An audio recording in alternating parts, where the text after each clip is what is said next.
Focus, camera. I just need you to focus.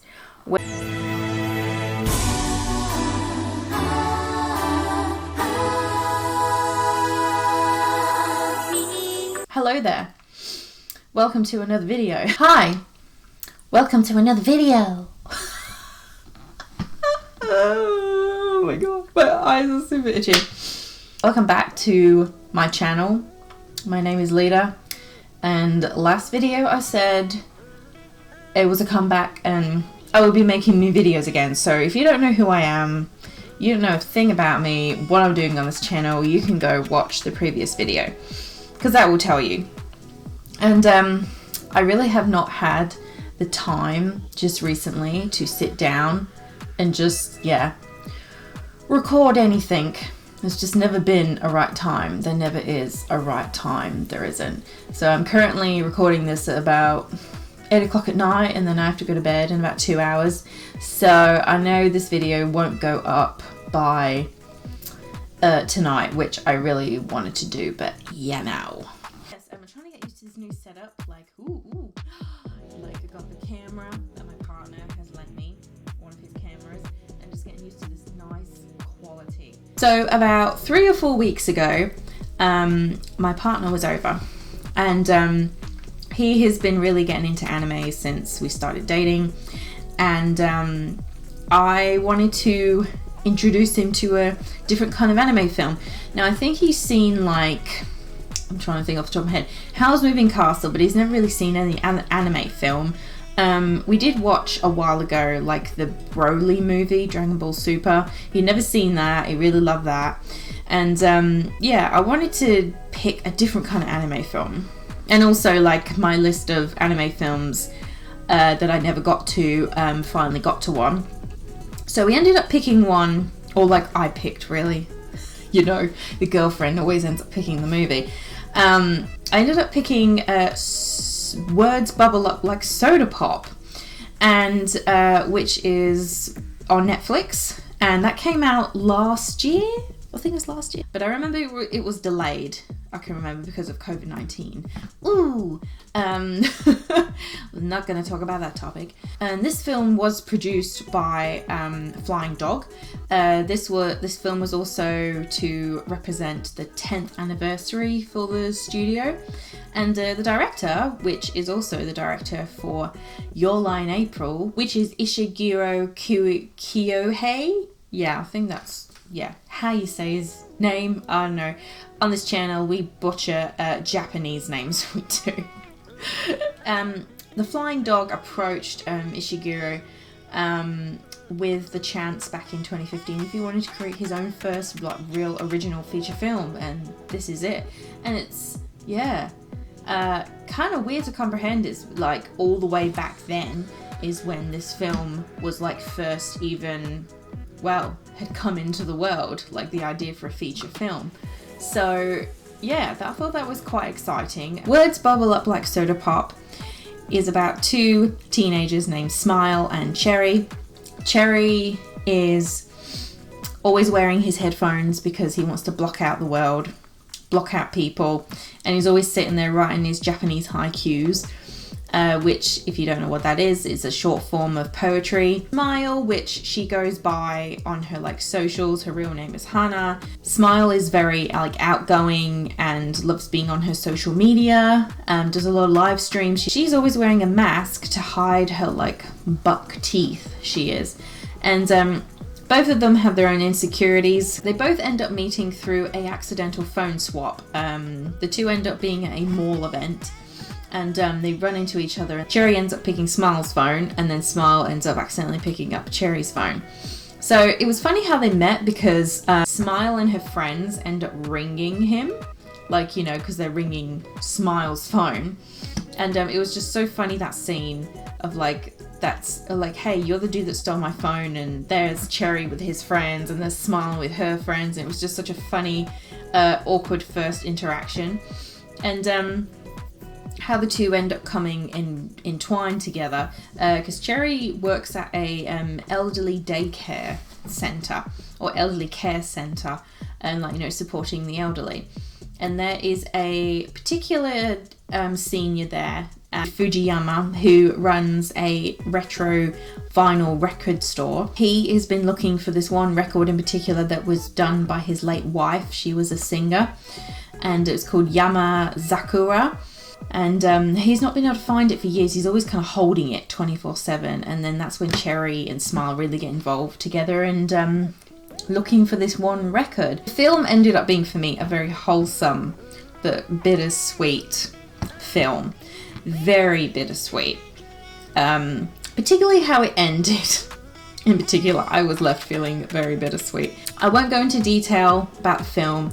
I don't really like to unless I'm going to say, oh, yes, okay, there's going to be spoilers here. The real main theme that I walked away from this film was just the significance of representing individuality, or really about being expressive in different ways. What really got me first was like Cherry and Smile had their own thing that made them expressive people in their own way. So, you know, Cherry had his haiku, which is a very short form of Japanese poetry. And I first only found out about that when I watched Chihai Furu way back when, my first sports anime.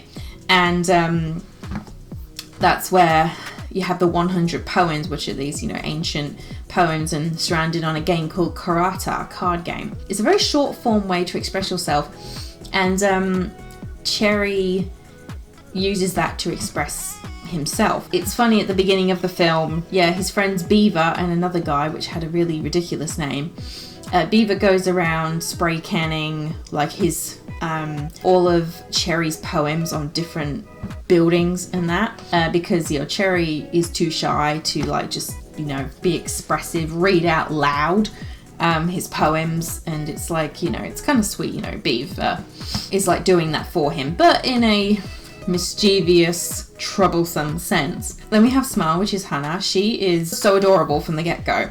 And when I saw what her insecurity was her buck teeth, that you could see as younger, that she didn't care what people thought about her buck teeth or anything. It's like, you know, as she got older, you know, become conscious of things that you liked or you used to like, and you're like, I don't like this anymore. It's like my hair. It's like when I was 11, I asked my mum, could I have my hair cut short? And, you know, I think she really talked me out of it. And then, I had my hair cut short, and then I realised I loved my long hair. And then it took 5 years to grow back. So, of course, it's made me super conscious about my long hair.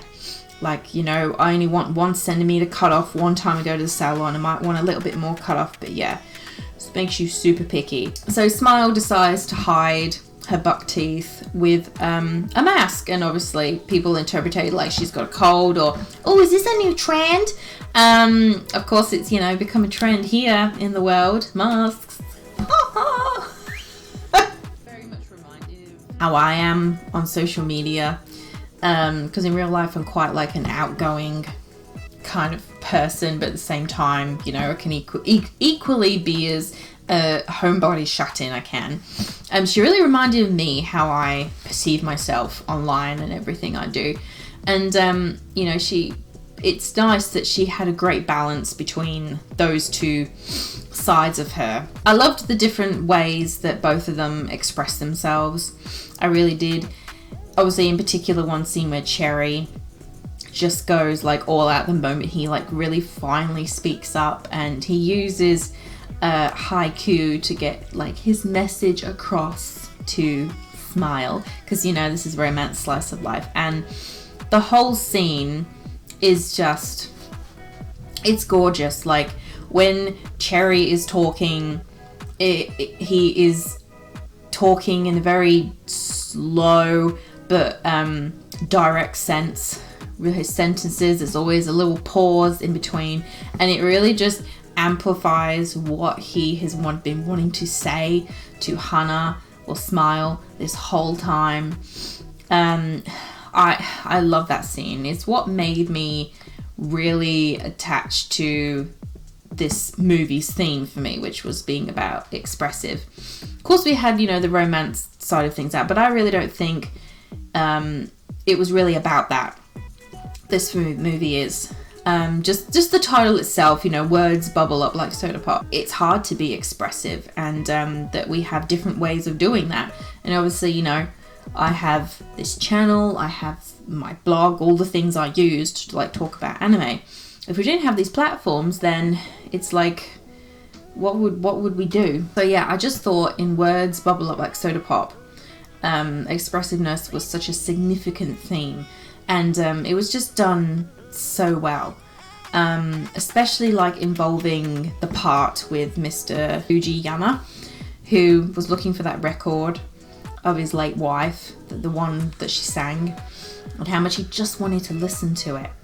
And it was really impactful, finally like getting to the end bit where they finally find the record, and how real deep the meaning goes of the theme of like remembrance, you know, remembering the really good things, because it, you know, Mr. Fujiyama, that feels like that, you know, that's all he wanted in that moment was just to listen to that record. And it's like, you know, of the things, it's like how much I wish I could eat the donuts from the donut van when I used to live in the UK. We used to get those, and of course I've never found anything close to that here in Australia when I moved here. There are these donuts I do get now which are very close, but nothing will compare to the salivating memory of hopefully this won't make you hungry, salivating memory of, you know, these warm, really warm donuts covered in sugar, bit of cinnamon, just like piping hot, you know. There's nothing like it. So remembrance was a theme in this film as well. So those were the main things that touched me about this film. And then alongside everything else was really great. Like the animation, I absolutely loved the animation style in this. Like, it was like 1990s, 80s vibes, it was. The color palette was like as bright as a rainbow as you could get. I loved Cherry's hair. Having that little like highlight in her hair, loved it. Yeah, animation is a big selling point for the film, I feel. So if, you know, you want to watch something with some nice, bright, colourful animation to watch in the background, totally you could watch this film just for that alone. And the characters are so fun. They're funny. I'm trying to think, one particular scene I really loved from this film was, it's so weird. You think I'm going to talk about the big climax scene for Hana and Cherry. But no, it actually is the bit where we see Hannah's room. She lives with her two sisters and also her mum and dad. And you get to see her room, and it is so cool. Like, I said to my boyfriend, I want a room like that. I was like, my God, this is one of the coolest anime rooms I've ever seen, like in a series or film. I mean, trying to recollect it now, I think there was like, it was like two stories high. It had like an area for like, I think it was their computer and just the beds, and just, the aesthetic was like screaming. Made me want to, I want to do this to my room, and I think I really want to do that to my room. Yeah, it was like spot on. And also there was a scene that just kept bothering me the whole time. I've got to mention it, even though this video is supposed to be talking about just the themes alone. Of course I'm going to mention about the other things for future videos, but it's a repeated scene where Cherry and Smile are walking down like this like path that's next to a couple, I think it looks like streams or rivers, and the way it looks where they're quite, you know, they look far away when you're looking at the screen, and how like they're walking, their legs are moving so slow, and I'm like, where are their feet? Can't really see their feet. And it just kept bothering me the whole time, because I remember saying to my partner, this is a really weird scene, like they are just moving at snail's pace, or they just look like they're not moving at all. I was like, this did not make sense. They're supposed to be having an intimate conversation, and then their feet are not moving. Just like, okay, I don't know what was going on here with the animation, but when it went back to those scenes, I was just like, irritation levels. Don't understand what's going on here. All in all, words bubble up like soda pop. Like, oh, I did like it. In terms of if I would watch it again, probably not. Probably because of like the ending. It definitely got me pre-hyped for like the summer. You know, because summer in Australia is coming now at a very slow pace. I was not sure if my partner liked it, but he said, oh, he did enjoy it. But I think next time, I guess I'm going to let him pick the movie. Because, you know, I guess this was a me moment. This was, I'm picking the film, okay? But yeah, couldn't help myself in the moment. But yeah, Words Bubble like soda pop. Such a cute name. Cute movie. Really can't go wrong with it. But if you'd like to stick around, you can click the subscribe button. But honestly, I'm not going to be saying every time, hey, click that subscribe button, because you all have got eyes, you can see. But I'm just saying in this video, if you would like to, this is probably the only time I'm going to mention it. It's down there. So, and all my socials are down there if you want to see what else I'm doing. Yeah, guess I'll catch you in the next video. Bye.